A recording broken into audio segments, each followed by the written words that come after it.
Welcome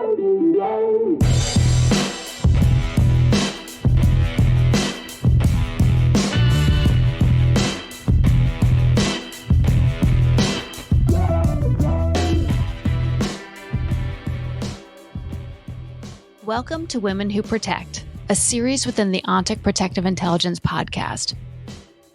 In a profession largely dominated by men, we spotlight women working in a wide range of positions within security, protection, and law enforcement. We'll hear their stories, discuss their accomplishments, and get their advice for women and girls who may be interested in a career in protection or security. I'm Dr. Marisa Randazzo with ONTIC's Center for Connected Intelligence. After nearly 3 decades of experience working in security and protection, first at the U.S. Secret Service, and then in the private sector, providing security guidance to corporations, educational institutions, and high-profile individuals, I know firsthand the immense value that women bring to this field, and I know the challenges that we face. I look forward to sharing the stories of women who protect and hope they inspire other women and girls to join our ranks. Now, on to the podcast.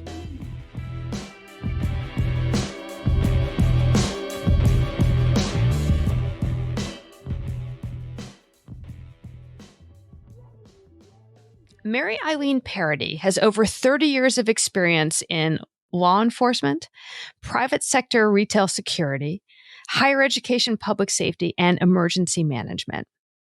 She currently serves as the Chief of Police and Executive Director of Public Safety for the University of Mississippi Medical Center. Prior to her current role, Chief Paradis led security for the University of Marymount and the George Washington University in the Washington, D.C. area. In addition to higher education, she has worked in museums, in hospitality, in retail, and was a sworn member of the Chicago Police Department's intelligence section for over 11 years. Chief Paradis, welcome to Women Who Protect. I'm super excited to be here, Dr. Randazzo. We've been working together for a long time, and I've learned so much from you, and I admire you.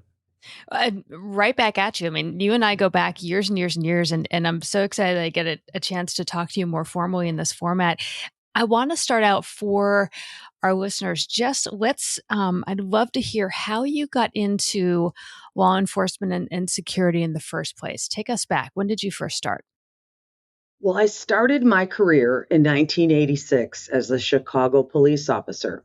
I'm the 4th generation Chicago police officer. My great-grandfather, my grandfather, both from Ireland, and then my father, and I was 4th generation, but I was the first female in our family to join the police department. So tell us about your current role at the University of Mississippi Medical Center.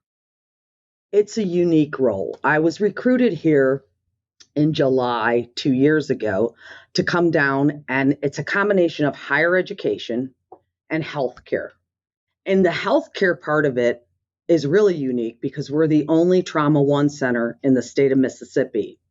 We have 4 helicopters that travel all over Mississippi and the surrounding states to bring us some of the sickest people that come to Mississippi.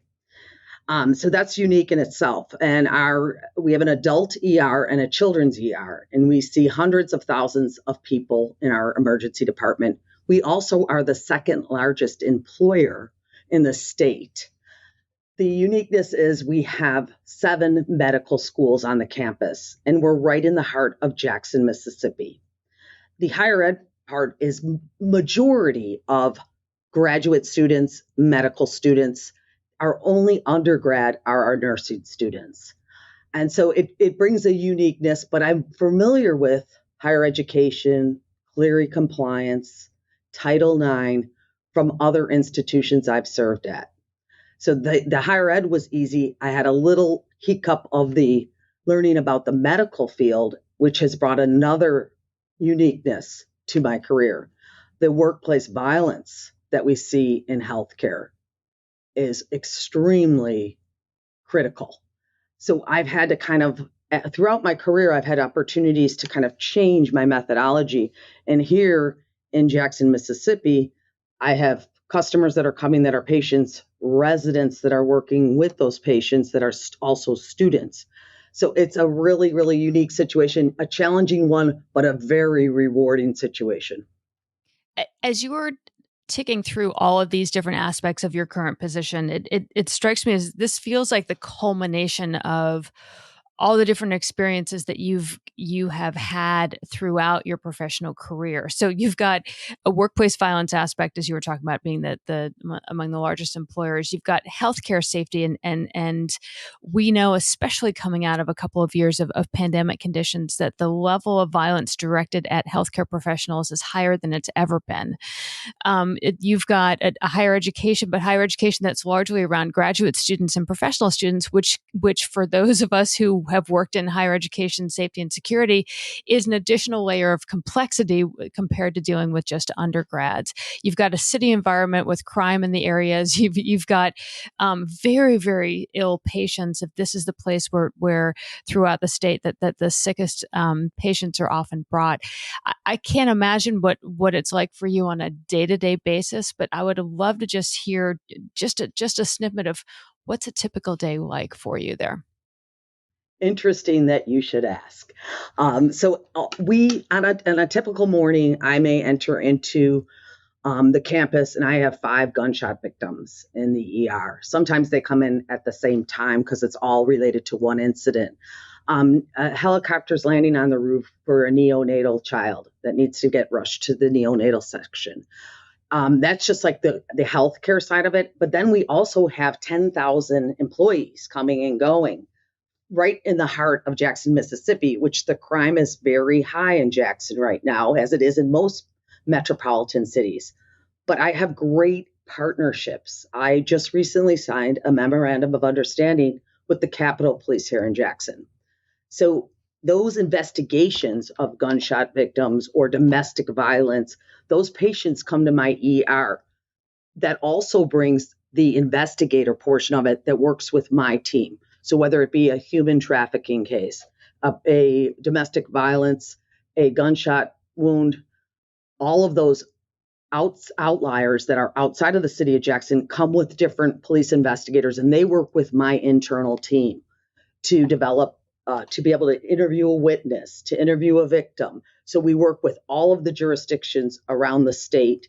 And then we also have the partnership with the Capitol Police, who have jurisdiction throughout the state.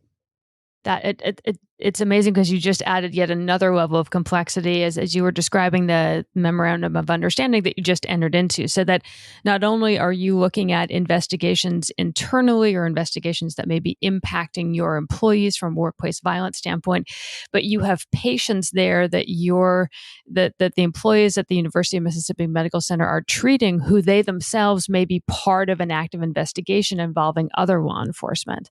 And so you've got to facilitate that, or you've got an internal capacity to help with that as well.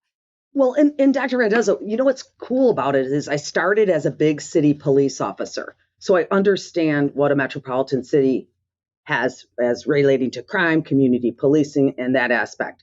And then when I ventured into I was married to a Secret Service agent. That's what brought us to Washington, D.C.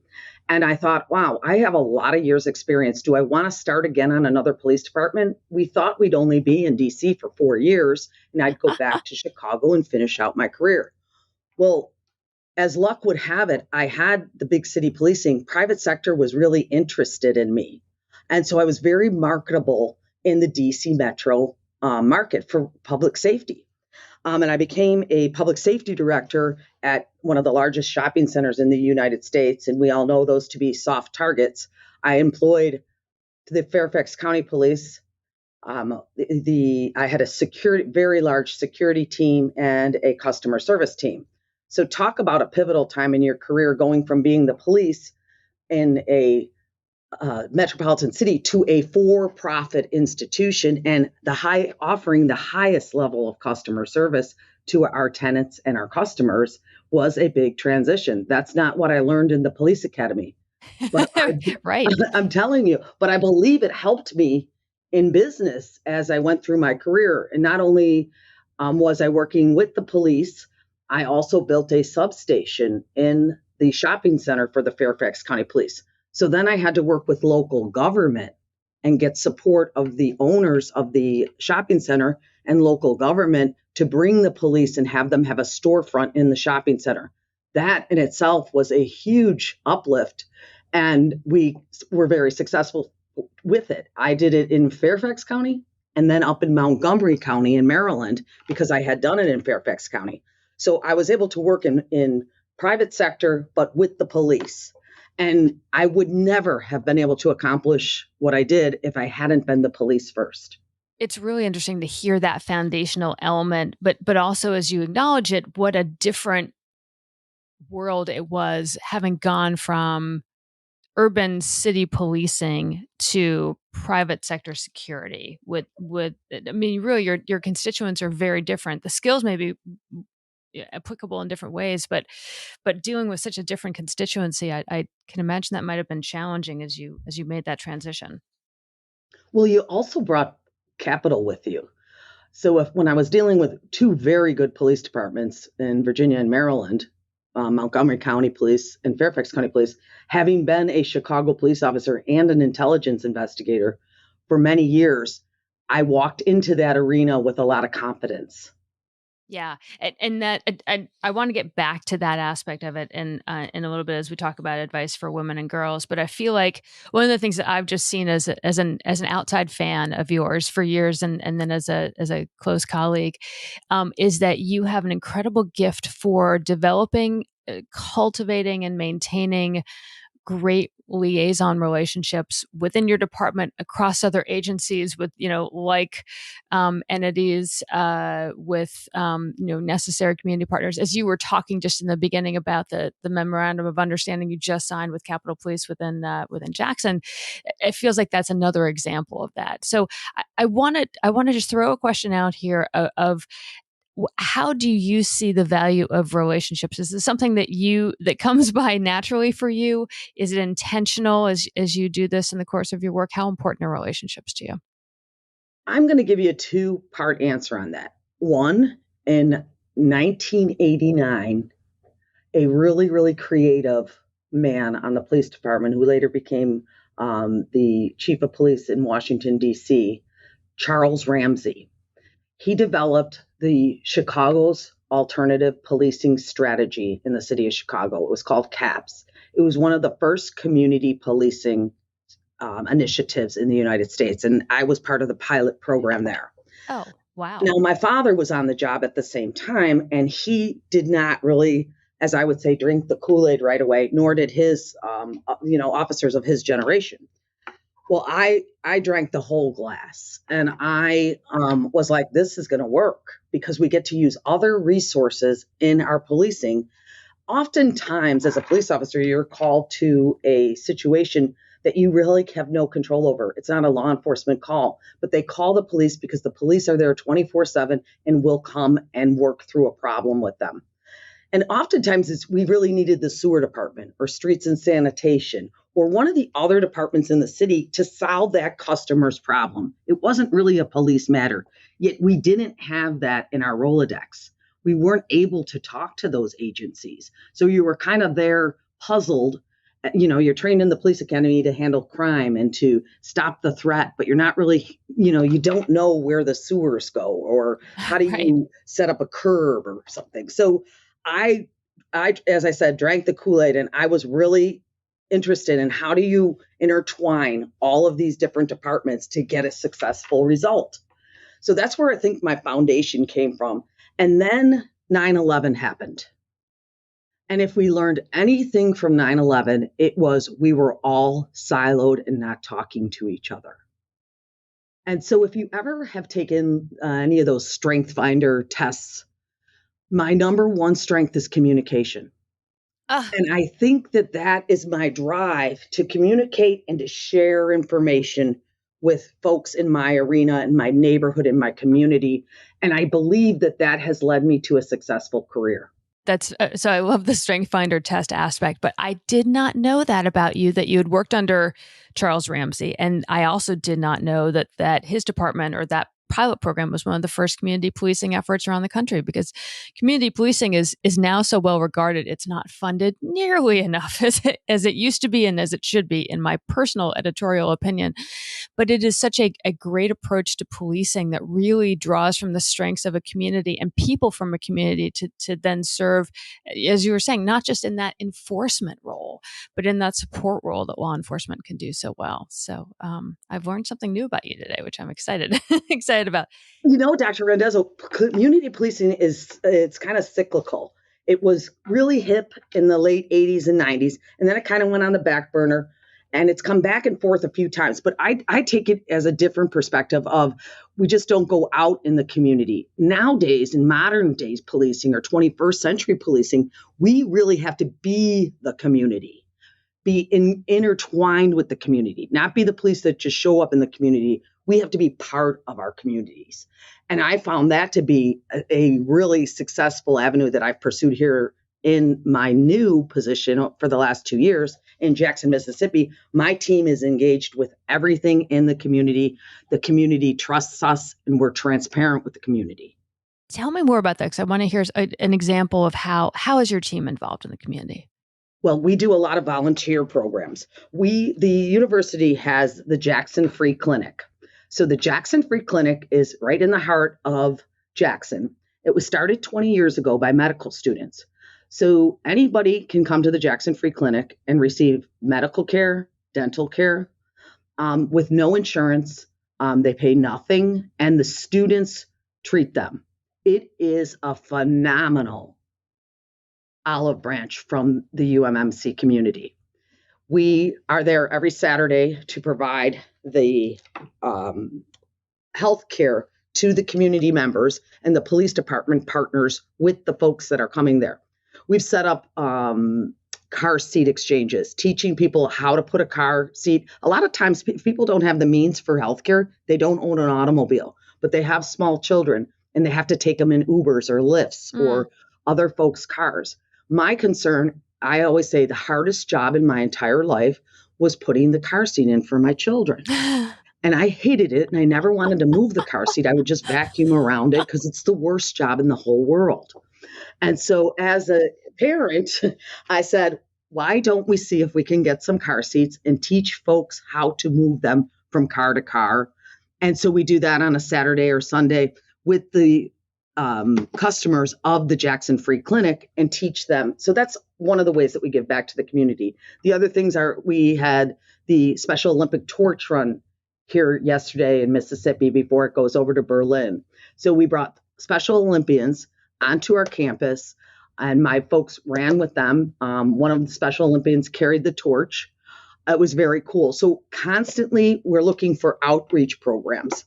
We work with Project Search. Within our department, we have a student with disabilities that was an intern with us this spring. Every opportunity that I can get to embrace the community, my team is on board with me 100%.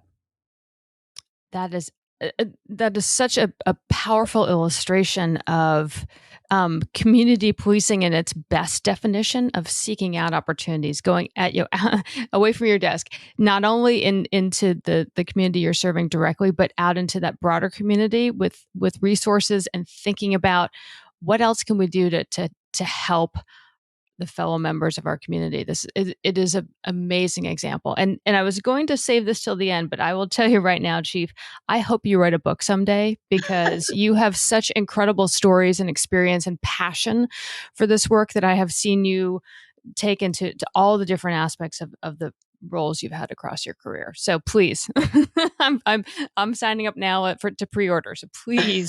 Thank you very much.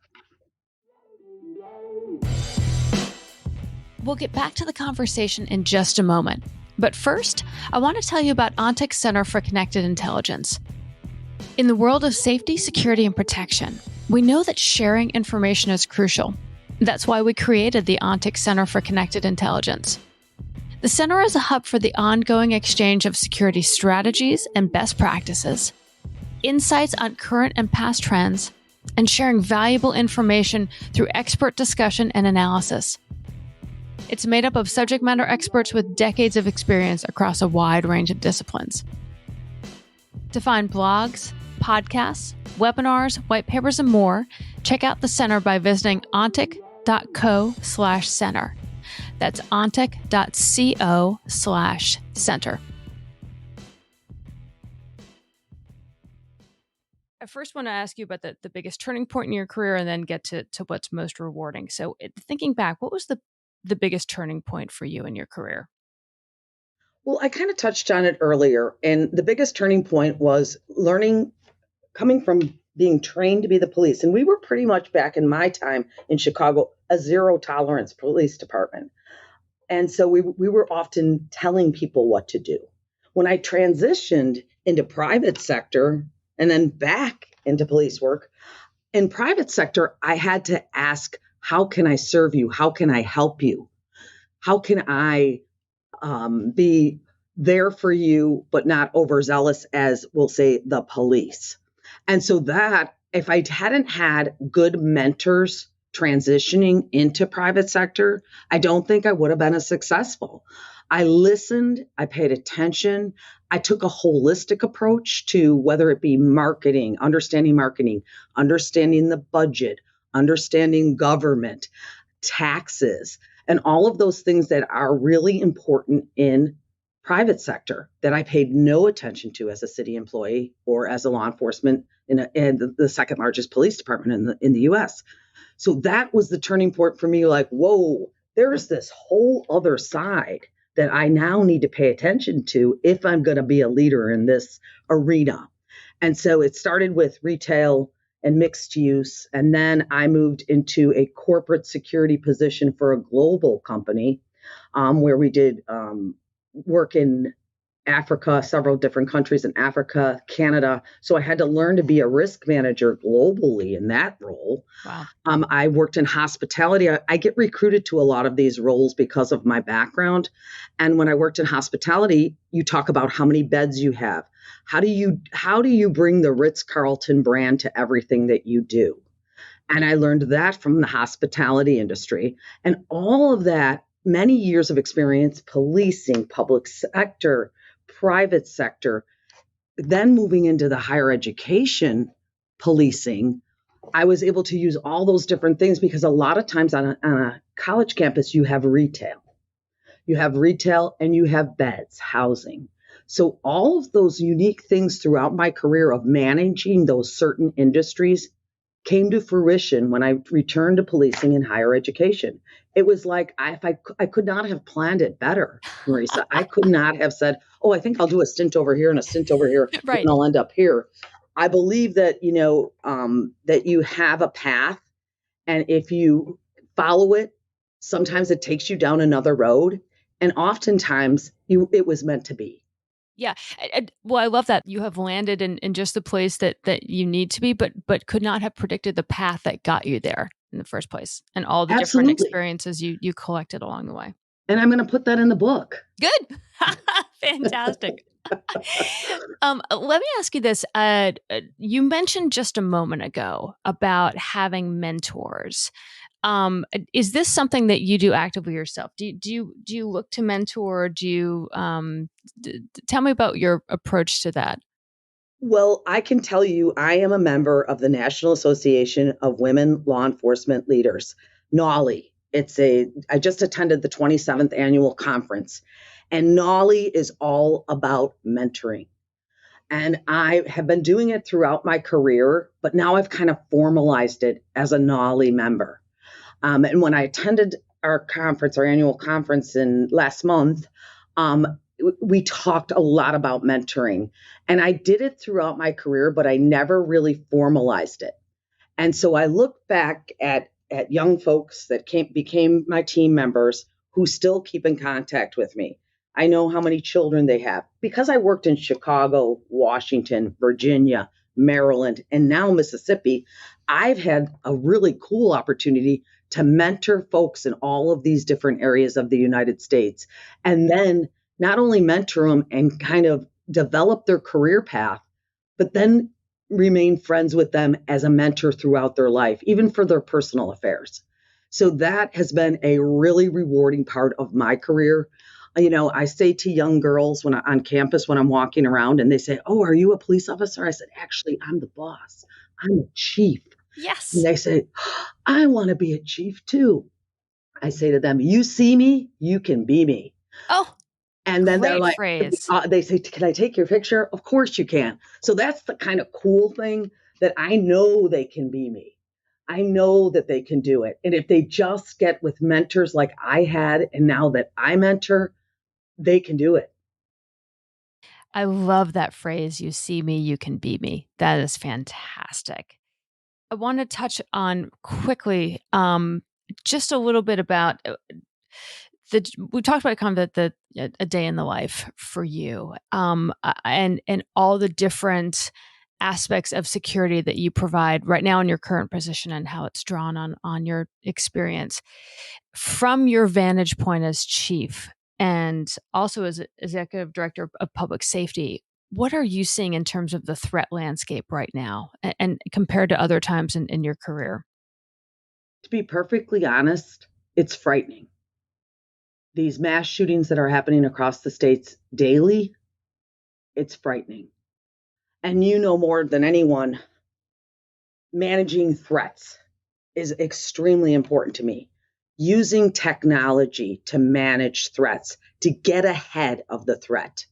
And so I've learned throughout my career, especially in higher ed and having worked in Virginia, after the Virginia Tech shooting in 2007, in 2008, the Virginia legislation put into law that you must have a behavioral threat assessment team if you are in education. When I came down to Mississippi, they weren't familiar with that. They're getting on board now, and I've partnered with the IHL, the Institute of Higher Learning here in Mississippi, to talk about behavioral threat assessment. We as an institution and as a nation have to understand what the pathway to violence looks like and how do we get ahead of that. So I'm using technology and training to my team is really, really ramped up on behavioral threat assessment. We complete several of them every week. And that's how we manage what the risk is to our institution. And the most important thing in the institution is the human factor. Though the assets are the people that work here and that are our visitors. And that's what we need to manage. And it's really, really difficult in today's landscape. So you're preaching to the choir around the importance of behavioral threat assessment, but as you were just talking about that, it's the people, sort of your human capital. Tell me a bit about how do you look after your own team within your department? You and I have talked about this about kind of support generally, but tell me a bit about what you do with your own team to support them in all of this work that they do. Well, they are the most important thing is the whole being. So if they're not healthy and happy at home and outside of work, they're not going to be productive at work. We call it a life work balance with our team. So my officers work 3/12s and then they're off for 3.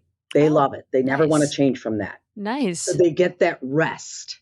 And we don't force overtime on our staff. A lot of cities and municipalities have forced overtime where officers aren't getting any days off. That's not healthy. Whatever we have to do, if command staff has to pull shifts, we pull shifts so that our officers get the rest that they need. They need it mentally. Their families need them. They need their families. They need their loved ones. Even if they have pets, they need to be with their pets. Yeah.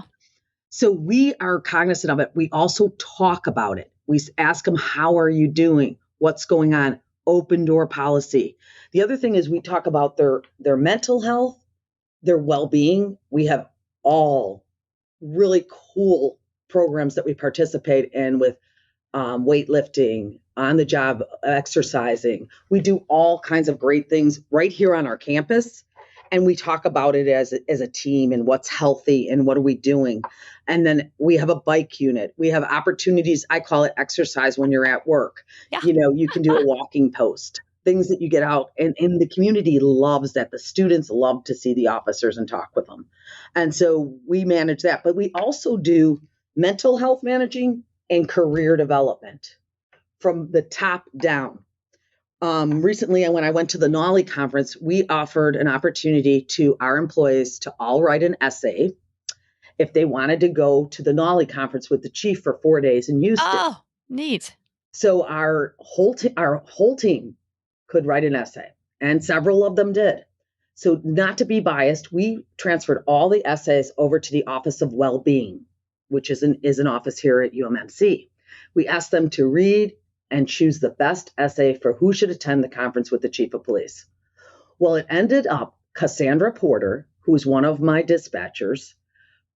Cassandra has a master's degree. She's been here for many, many years. She's a very, very intricate part of our team. Wrote an outstanding article. We spent 4 days in Houston. She said it was the best trip of her life. And so it was a really cool thing, but also to show our team, everybody has an opportunity for career development here. It's not just the leadership team. It's the sergeants, it's the patrolmen, it's the security officers, it's my dispatchers, my behavioral threat assessment techs. Everybody has an opportunity for growth here. Oh my gosh, that is amazing. Just the level of care, the comprehensive nature with which that you are leading, and sounds like everyone is looking out for each other on your team. The fact that command staff are willing to do shifts, that you've got a 312, 3 12-hour shifts a week, and that means that your staff have reliable time home with their family, time to do other things that they need to do, time to be with their pets, time to be available and be present for their kids. It's so admirable, and I feel like it is a wonderful model that so many other departments and organizations, law enforcement, security, private sector, anything could really take a page from your book and support their employees that way. So I'm very impressed with the work that you're doing there. Well, it's rewarding though. Marisa, when I came down, Mississippi, you're going to Mississippi. The opportunities down here are outstanding. I am applying for grants. We're getting grants like you would not believe. I just put in for a grant for recruitment and retention, $175,000. We put in a grant for accreditation. So we're writing grants. We're teaching our team how to write grants, and we have a grant office because we do a lot of research here at UMMC. So we're tapping into our grant office to help us. And that is also part of the career development phase.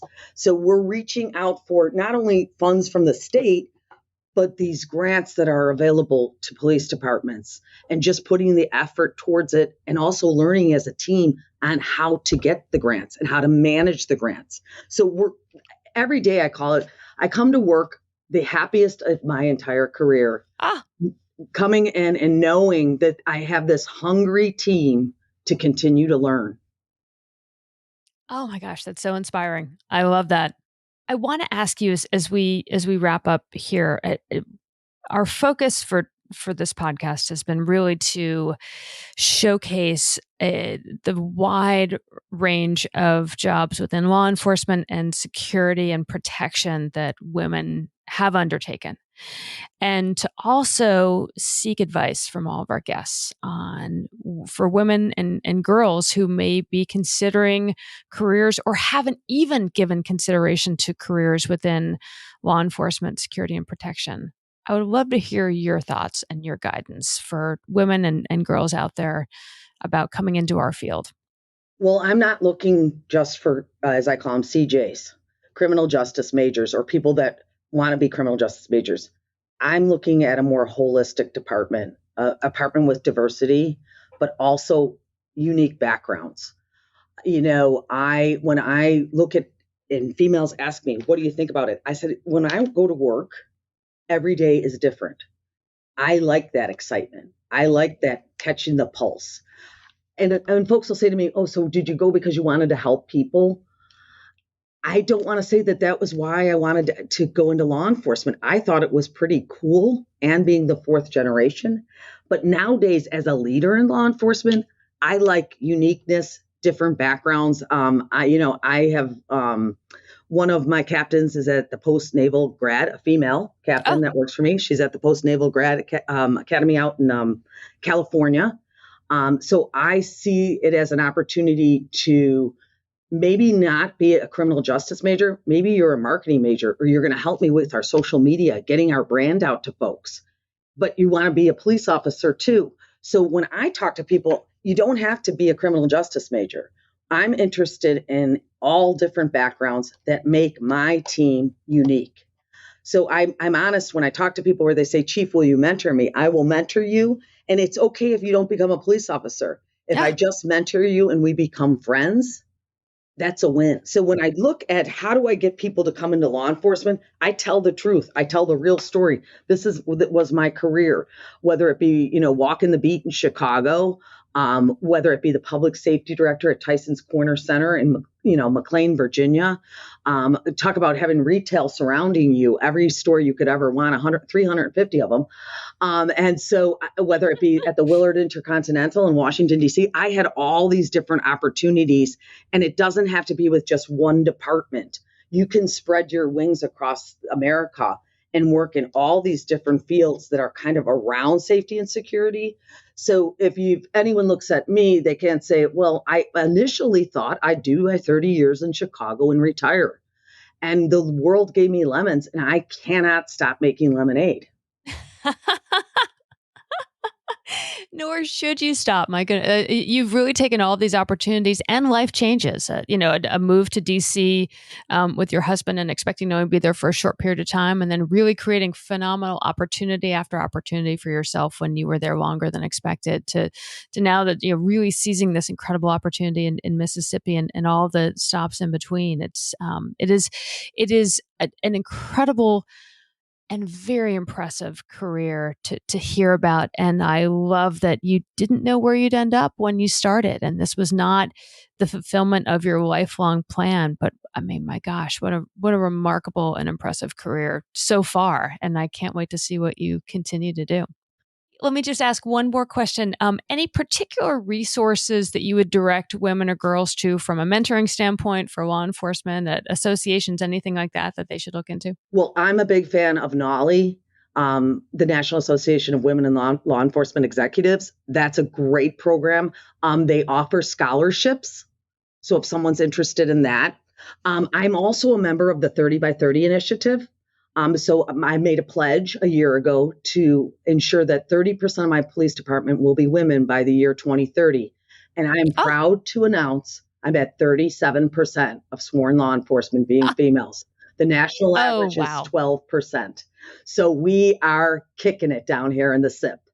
That is fantastic. Congratulations. That is a huge accomplishment. And please, Dr. Randazzo, share my information. I'm willing to help anyone locally or across the U.S., even globally.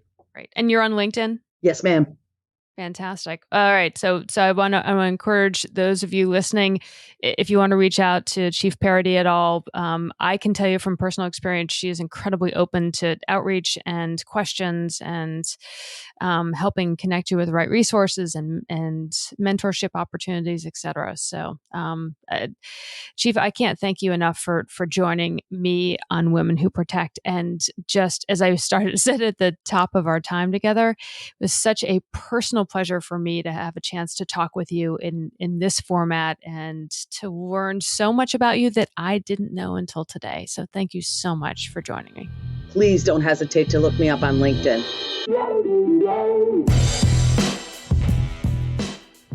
This episode was brought to you by the ONTIC Center for Connected Intelligence. Learn more at ontic.co/center. Again, that's ontic.co/center. It was produced by AJ McKeon. Our music is a track called Roll the Dice and was written by Mark Wallach. Please remember to rate and review our podcast on iTunes and subscribe on Apple Podcast, Spotify, or wherever you get your podcasts. If you have questions, we'd love to hear them. You can reach us at podcast@ontic.co or visit ontic.co/center for more information. I'm Dr. Marisa Randazzo. Thanks for listening.